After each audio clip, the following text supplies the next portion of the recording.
It was a warm spring morning on May 19, 1977, when 20-year-old Colleen Stan set out on a journey that would forever change the course of her life.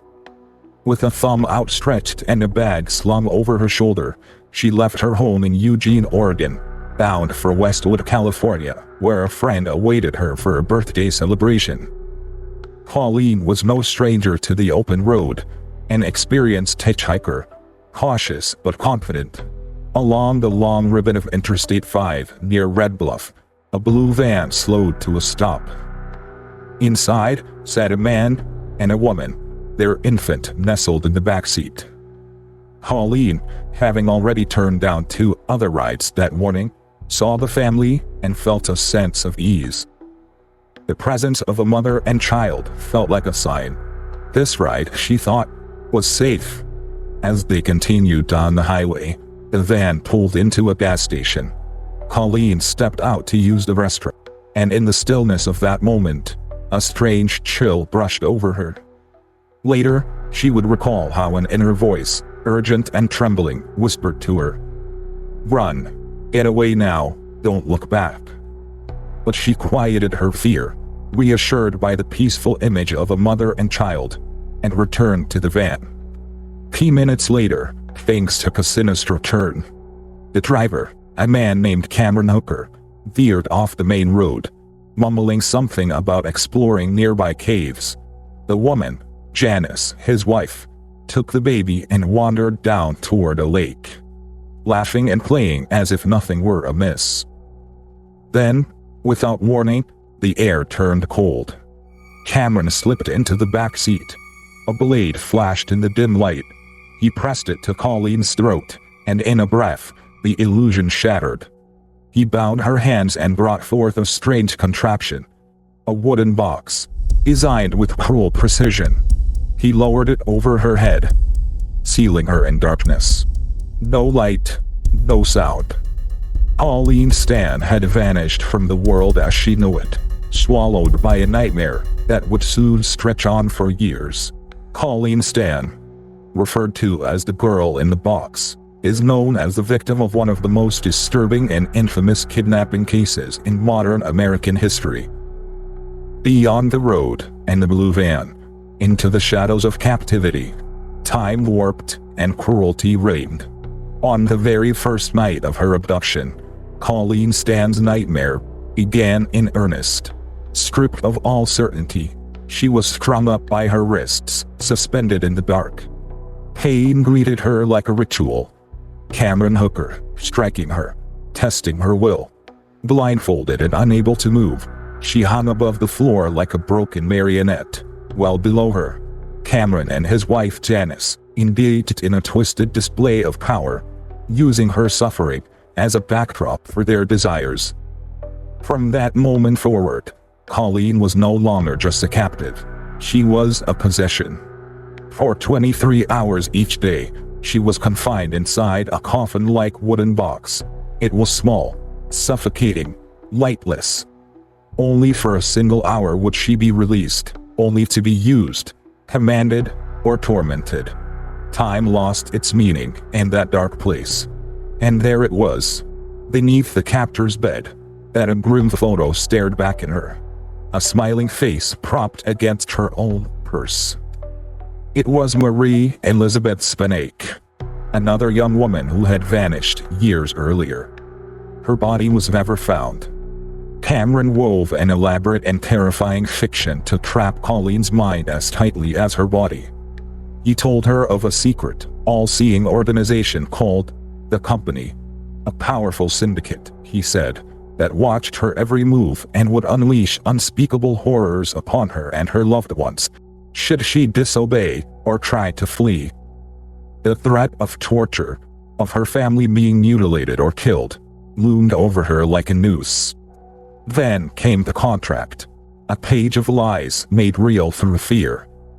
In January 1978, Colleen was forced to sign herself into slavery for life. From that day on, she was no longer Colleen Stan. She was simply known as K. She could not speak unless spoken to. She was to call Cameron master. Any hint of defiance brought punishment.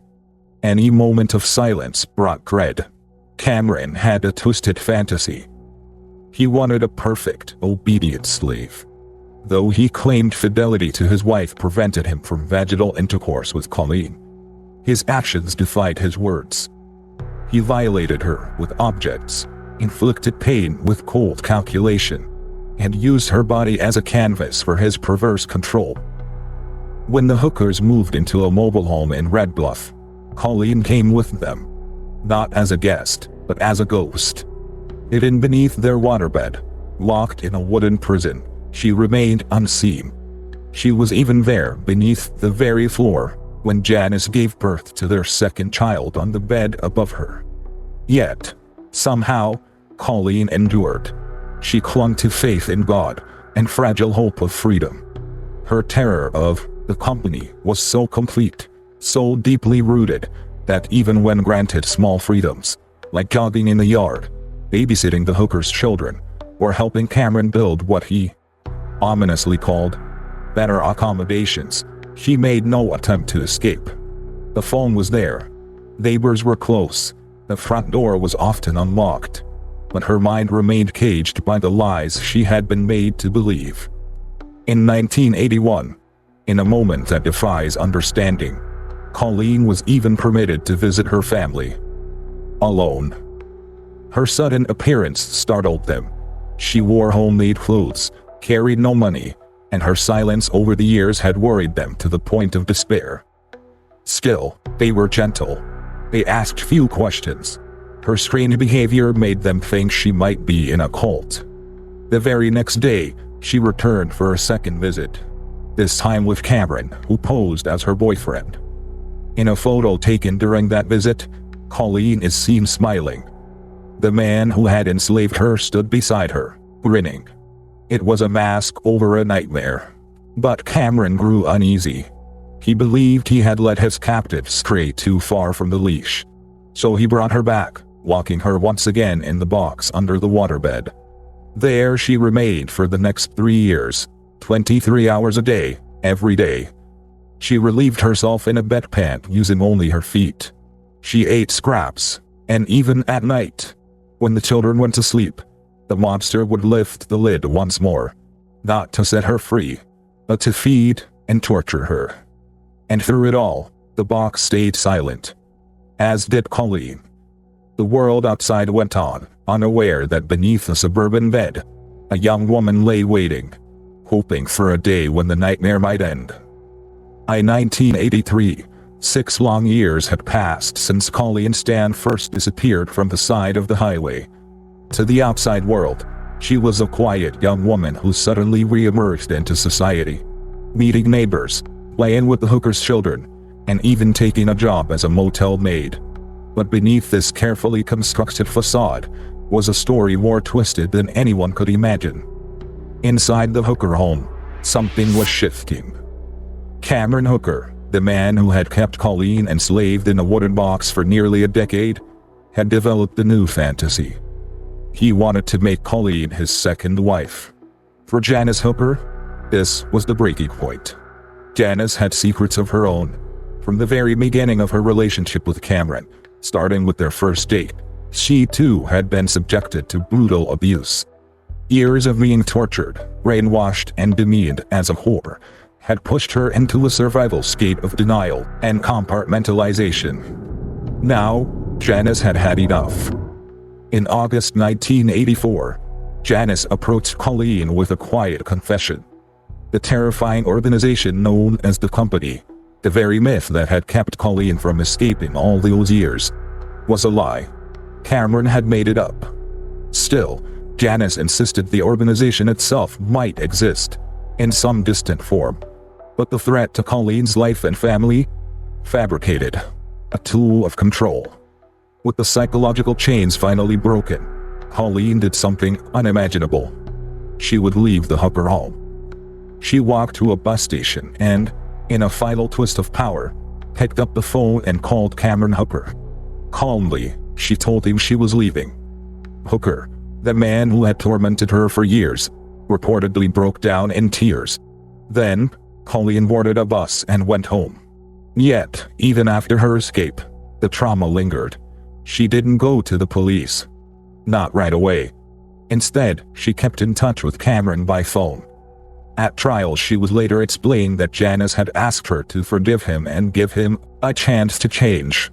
She hoped, somehow, to salvage the remnants of a shattered life. 3 months later, Janice Hooker made a fateful decision. She walked into the Red Bluff Police Department and sat down with Lieutenant Jerry Brown. What she revealed sent shockwaves through the quiet community. Not only had Cameron kidnapped and tortured Colleen Stan, he had murdered before. According to Janice, the victim was 19-year-old Marie Elizabeth Spenak, who had vanished in 1976 while walking home in Chico, California. Janice claimed that she and Cameron had picked up Marie, taken her home, and subjected her to a full day of unspeakable torture. Cameron had shot her in the stomach with a pellet gun, strangled her, and buried her body in a shallow grave near Lassen Volcanic National Park. Despite the horrifying testimony, no physical evidence of Marie's remains were ever found. Without it, prosecutors couldn't file murder charges. But they had more than enough to put Cameron Hooker on trial for what he had done to Colleen. At his 1985 trial, Janice testified against her husband in exchange for full immunity.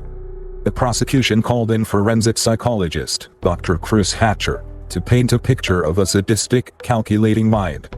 Someone who used psychological manipulation, physical torture, and total isolation to maintain control. In the end, the court delivered justice.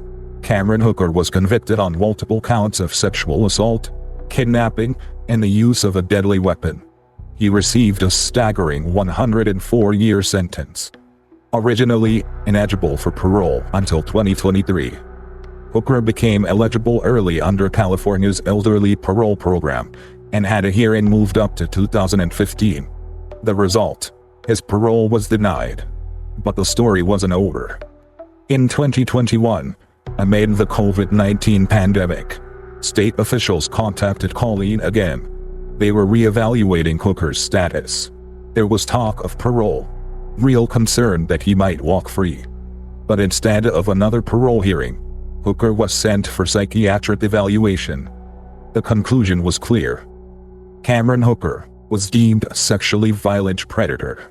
Rather than release him into the public, the state transferred Cameron into the custody of the Department of State Hospitals, where he remains under supervision to this day.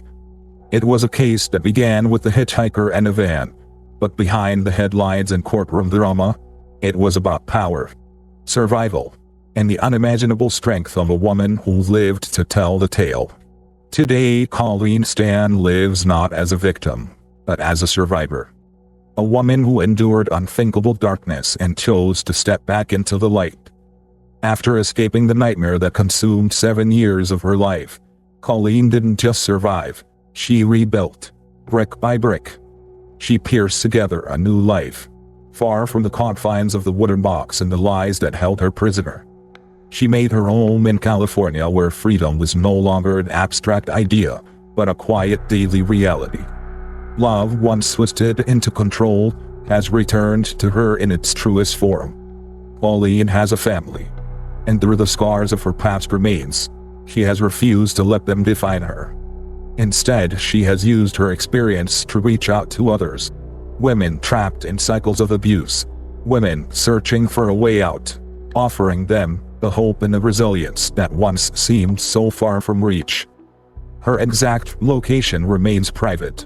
After all she has endured, Colleen has earned her peace. But what is known is this: she is living beyond the trauma, choosing every day not to be the girl in the box, but the woman who broke free. And in that choice, she has become more than a survivor.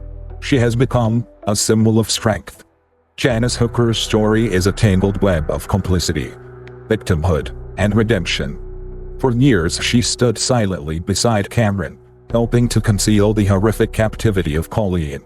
But her silence wasn't born purely of cruelty. It was shaped by years of her own abuse, manipulation, and fear. Yet, in the end, it was Janice who tipped the scales. haunted by the life they had stolen from another woman, and perhaps by the fragments of her own lost self. Janice found the courage to come forward. She not only revealed the dark truth to Colleen, but later walked into a police station and helped build the case that would put Cameron Hooker behind bars. Her role in the horror cannot be erased, but her decision to break the silence became the first crack in a prison that held more than just one woman captive. In that moment, Janice became both a witness and the key to justice.